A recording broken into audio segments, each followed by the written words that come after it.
For pioneers who have the chance to use the KYC resubmission button, how long should they wait to get another chance?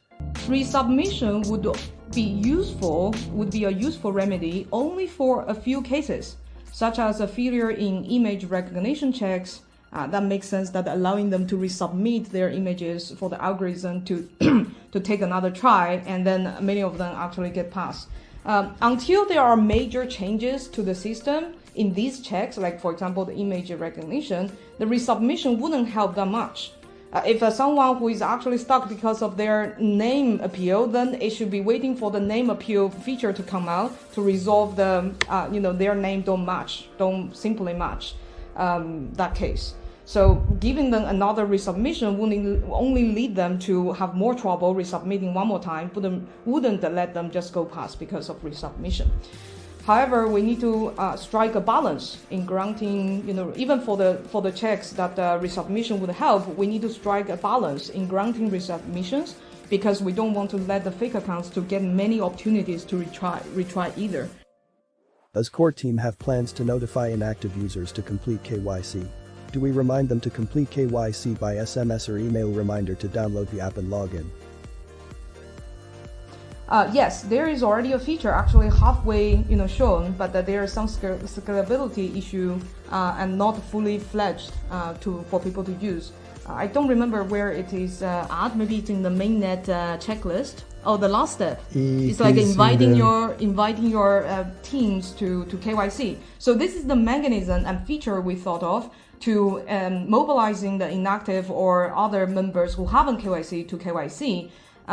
In a sense, it's decentralized motivation mechanism. Each person is motivating their own security circle or referral team to pass KYC because they have their own motivation as well, because the bonuses attributed to those members depends on the verification of identity of their team members.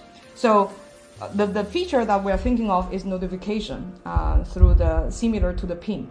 However, we're also open to sending email notifications, which will take time to set up the infrastructure to send millions of emails, but still more feasible than sending messages, text messages. When will validators receive their validation reward? The majority of the efforts right now in the KYC team have been to unblocking pioneers for their ability to submit KYC and getting unstuck in the KYC review process for various reasons just mentioned above. For the user endpoint, it's just the same, it's pending or it's stuck. But for the engineering side of things, it's actually different sets of work.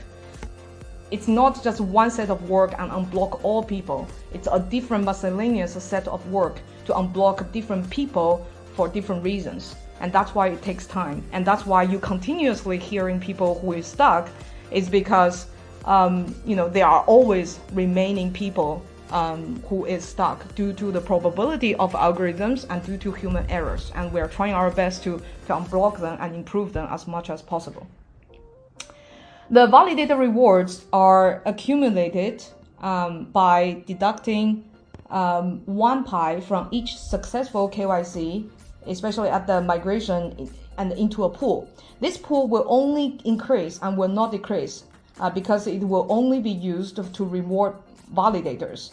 All the work, such as checks a validator did, are accounted for in the database. So we have all the data that is needed in order to distribute the reward. So the rewards from the pool will be distributed after the calculation of the accurate validation checks, because there are some validations should be false and that shouldn't be compensated for. It will be after the KYC process is more stable state where all pioneers can apply to KYC, fewer people are stuck in the pipeline. This also helps to reward all validators more fairly, because the initial periods of KYC movement, we call it, if it's a network movement of KYC, the initial periods, like right now or any time before right now, it should be considered the initial period. This may involve more negative results, meaning that these ones are marked as internally as rejected or actually rejected, whereas later stage, presumably more cases passing. So the pool only comes from the successful KYC as a reminder, because only the people who are KYC that actually can claim the Pi and therefore actually have the ability to pay the 1 Pi, but will reward all the work by validators even if the results of the cases are negative, meaning that the work, if a validator accurately validate a case and determine this case shouldn't pass, this validator's work still needs to be rewarded because it's a work helped to result in accurate negative result.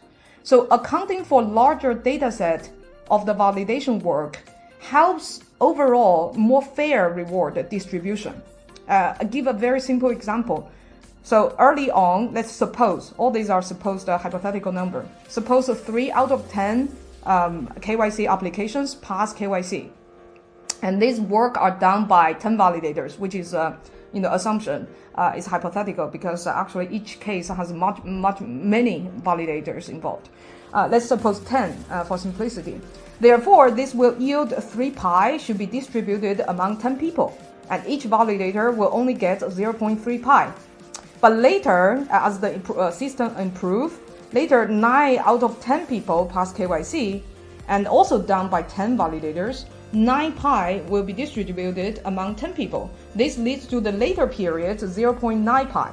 But if we put both batches together and distribute the Pi rewards together, it means that 3 plus 9 is 12 Pi in total, and distributed to 20 validators in total, then each validator should earn 0.6 Pi instead of for the initial validators that basically suffer from a lot of negative results is 0.3, and then later has much higher. This is a simple hypothetical example why pulling it together more to reach a little bit more stable KYC periods helps even or more fair distribution.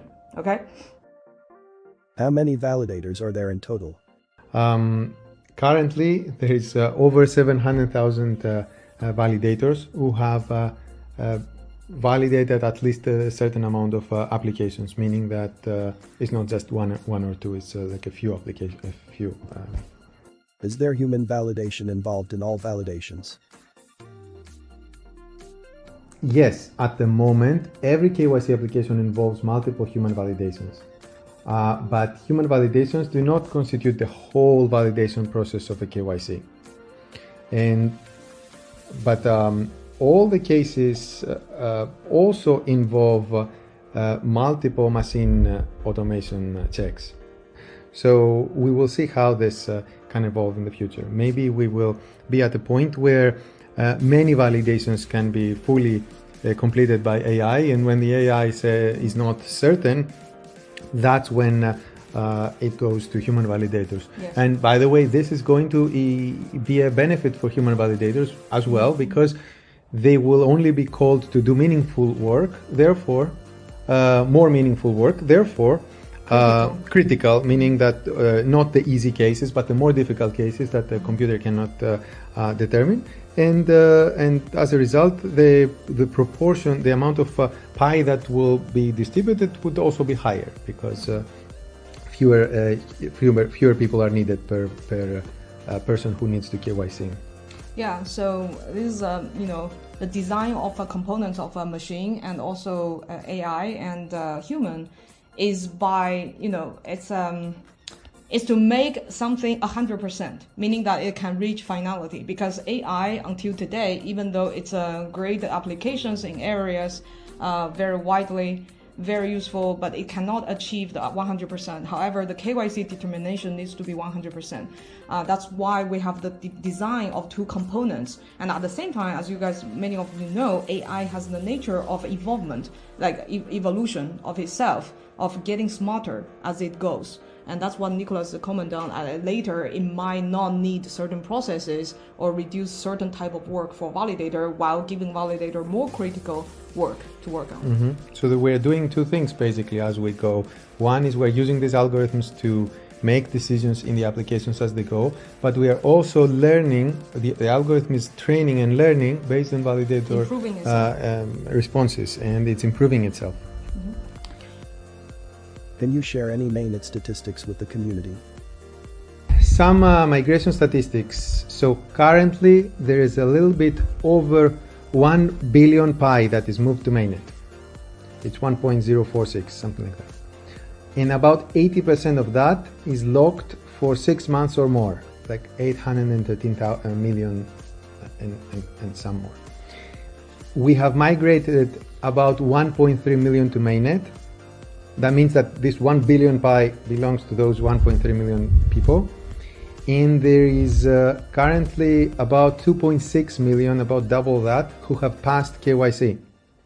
So this means, if we divide the numbers up, it means that currently the average mainnet balance of pioneers is about 800 pi, 808. These are the statistics, current statistics about the migration. And we add the feature automatically switch the keyboard to English when entering a passphrase. This will limit the situation that the pioneer still leaves the keyboard in the native language and confuses one number of characters when entering the passphrase. I think this is a really good idea. We can look into whether it is technically feasible if the phones allow you, or the phone browsers allow you to do this, to modify the keyboard settings. If we can, it's a really good idea. Thank you for proposing it. Subscribe to our PiWhales YouTube channel and earn Pi rewards.